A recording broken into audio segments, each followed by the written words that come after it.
आरबीआयचं नुकतंच एक सर्क्युलर आलेलं आहे जे आपल्या सर्वांसाठी फार महत्त्वाचं आहे।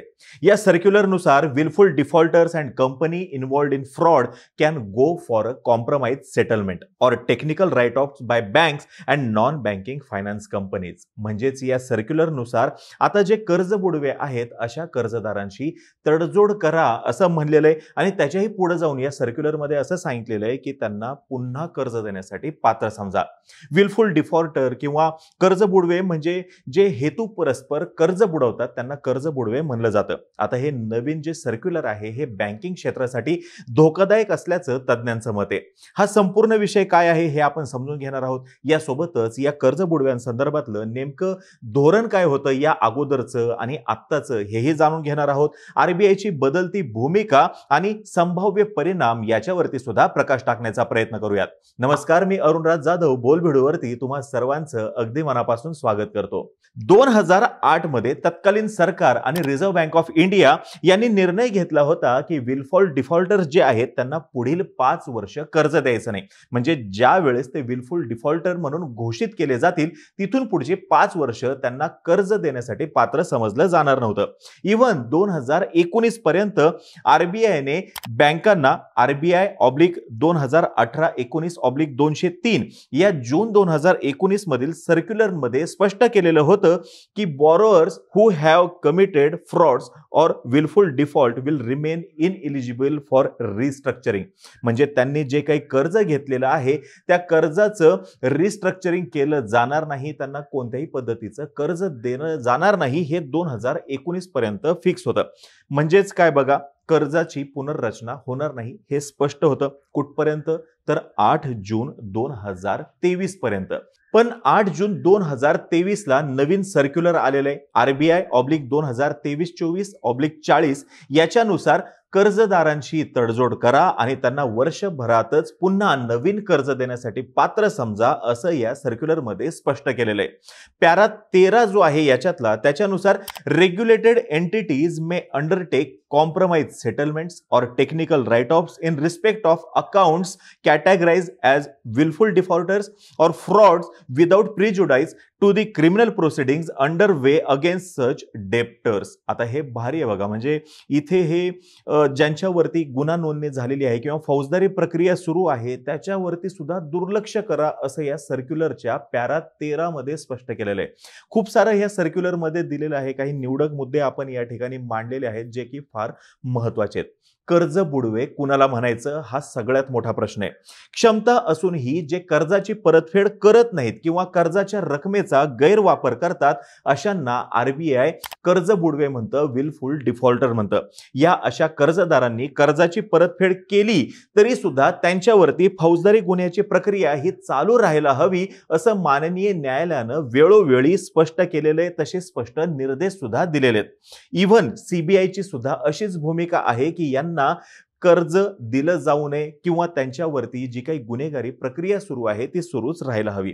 तरी सुद्धा आरबीआयच्या या नव्या सर्क्युलरने या कर्ज बुडव्यांना सवलत दिल्यानं अर्थतज्ञ आणि सर्वच स्तरातून आश्चर्य व्यक्त केलं जातंय।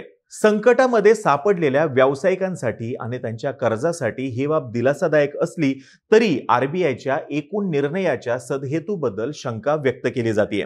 मुळामध्ये आपली इथं व्यवस्थाच अशी निर्माण झालेली आहे की कर्ज काढणं हे कमीपणाचं मानलं जातं आणि अगदीच नाईलाजाने जर का एखाद्याने कर्ज काढलं आणि त्या कर्जाची परतफेड जर का करता आली नाही तर डायरेक्ट जगण्यापुढे संकट उभं राहिल्यासारखं वाटतं। आणि तसा मोठा वर्ग आपल्या देशामध्ये आजही आहे।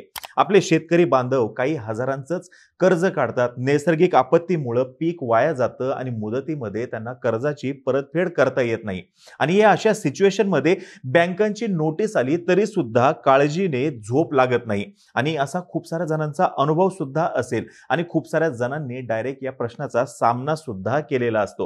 एकीकडे इज्जतीला जपणारा वर्ग आणि दुसरीकडे बँकांचं कर्ज हे बुडवण्यासाठीच असतं अशी पक्की धारणा असलेला वर्ग। टाइम्स ऑफ इंडियाने या संदर्भात केलेल्या सर्व्हेमधून हे समोर आलं होतं की हा जो कर्ज बुडवणारा वर्ग असतो तो बिनधास्तपणे बँकेला गंडा घालत असतो. सरकार आणि बँकाचं धोरण हे उद्योजक आणि व्यावसायिक यांना पूरकच असायला हवं आणि त्याच्यामध्ये काही गैर असण्याचं कारण नाहीये. उद्योग व्यवसायाला हे प्रोत्साहनच दिलं पाहिजे आणि याच्यावरती हरकत असण्याचं काहीही कारण नाही. पण हा फार महत्वाचा आहे. जो सामान्य माणूस गरज म्हणून कर्जाचा अर्ज घेऊन जातो त्याला बँकांमध्ये अशी वागणूक दिली जाते की जसं काय तो त्या बँकेच्या अकाउंटमधूनच पैसे मागतोय, जो पैसे देणारा आहे, कर्ज मंजूर करणार आहे त्याच्या अकाउंटमधूनच पैसे मागतोय असे वागणूक दिली जाते. गरजवंताला खेटे मारावे लागतात आणि गावाकडे तर परिस्थिती याच्याहून वाईट, भिकाऱ्याच्या वरची वागणूक दिली जाते अशी खूप साऱ्या जणांची धारणा असणार आहे. जो सामान्य माणूस बँकांचा रुपयानं रुपया परतफेड करणारा असतो त्याला ही वागणूक दिली जाते. खूप साऱ्या जणांच्या गाड्या सुद्धा ओढून नेल्या जातात आणि हा खूप साऱ्या जणांचा अनुभव असणार आहे. आणि कर्ज बुडवे जे आहेत त्यांना मात्र पायघड्या घातल्या जातात. डॉक्युमेंट्स नसले, त्या डॉक्युमेंट्समध्ये अनियमितता असली तरी सुद्धा या मोठ्या कर्जदारांचं चालून जातं आणि सामान्यांचा एखादा डॉक्युमेंट जरी नसला तरी सुद्धा डायरेक्ट नेक्स्ट. बँकांवरती ही वेळ का आली, त्यांना हे कर्ज राईट ऑफ करावे लागतात किंवा कर्जदारांसोबत सेटलमेंट करावी लागते कारण की बँकांचं धोरणच त्याला कारणीभूत ठरल्याचं तज्ज्ञांचं मत आहे. माणूस जेवढा मोठा तेवढं कर्ज मोठं आणि तितकीच रिस्क सुद्धा मोठी आणि अविश्वास जो आहे तो सुद्धा जास्त असायला पाहिजे. जर का रिस्क जास्त असेल तर तसं होत नाही, नेमकं उलट असतं. जेवढा मोठं कर्जदार असतो, जेवढं कर्ज मोठं असतं, जेवढी रिस्क मोठी असते तेवढाच त्याच्यावरती विश्वास ठेवला जातो आणि हे आपल्या इथं सत्य आहे, नाकारून चालणार नाही. विजय मल्ल्या कर्ज बुडवून पळून गेला. चर्चा अपेक्षित होती की कर्जाची आणि वसूल कसं केलं जाईल याची, पण आपल्या इथं चर्चा कशाची झाली, कोणाच्या काळामध्ये कर्ज दिलं गेलं, कसं दिलं गेलं याच्यावरती.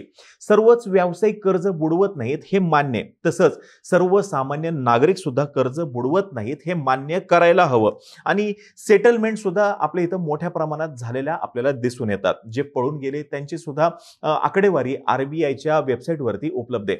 नीरव मोदी 11,000 कोटी रुपयांचं कर्ज, PK तिवारी 2,416 कोटी रुपयांचं कर्ज, संदीप झुंझुनवाला 2,730 कोटी रुपयांचं कर्ज, ही अशी काही उदाहरणं आहेत आणि यांच्यामुळे एकूण जी आपली इथली बँकिंग सिस्टीम आहे याच्यावरचा विश्वास डळमळीत झालेला आहे. बँका काम कसं करतात तर बँकांमध्ये आपण आपल्या सेव्हिंगचे पैसे ठेवतो, FDच्या रूपाने पैसे ठेवतो आणि बँका जे आहेत हेच पैसे पुढे कर्ज रूपाने देत असतात. बँकांचं स्वतःचं भांडवल असं किती असतं हा एक वेगळा संशोधनाचा विषय, पण मूळ भांडवल बँकांसाठीचं हे तुमच्या आमच्या FD आणि सेव्हिंगच असतं. आर्थिक संकट आलं, व्यवसाय बुडाला तर आपण समजू शकतो की त्या व्यक्तीचं कर्ज थकीत झालेलं आहे आणि कारण नसताना कर्ज थकवायचं आणि व्यवसायासाठी घेतलेल्या कर्जातून वैयक्तिक संपत्ती वाढवायची, आलिशान जगायचं हे बंद होण्यासाठी पावलं उचलणं गरजेचं असताना RBIच्या या नव्या सर्क्युलरने या कर्ज खात्यांच्या बाबतीत सामंजस्याद्वारे मार्ग काढण्याचं सूचित केलेलं आहे आणि जे की धोकादायक ठरू शकतं. तोडपाणी झाली म्हणजेच जर का तडजोड झाली तर कर्जदार 12 महिन्याच्या कूलिंग पिरियड नंतर पुन्हा नवीन कर्ज मिळवण्यास पात्र सुद्धा ठरू शकणार आहेत या नवीन सर्क्युलरनुसार. बँकांनी आजवरती कित्येक कोटी रुपयाच्या कर्जावरती, थकीत कर्जावरती तडजोड केलेली आहे. गेल्या 10 वर्षांमध्ये 13,22,309 कोटी रुपयांचं कर्ज हे राईट ऑफ झालेलं आहे. 2018 मधील आकडेवारी जर का बघितली, उद्योग आणि शेतीची जर का तुलना केली तर शेतीतील बुडीत कर्जाचं प्रमाण हे अवघं 8% आहे आणि उद्योगातील बुडीत कर्जाचं प्रमाण हे 21% आहे. म्हणजेच कर्ज नियमित परतफेड करण्याची शिस्त जी आहे ती शेतकऱ्यांमध्ये जास्त दिसून आलेली आहे. बाजार भावापेक्षा उत्पादन खर्च जास्त झाला की त्या उद्योगाला घरघर लागते.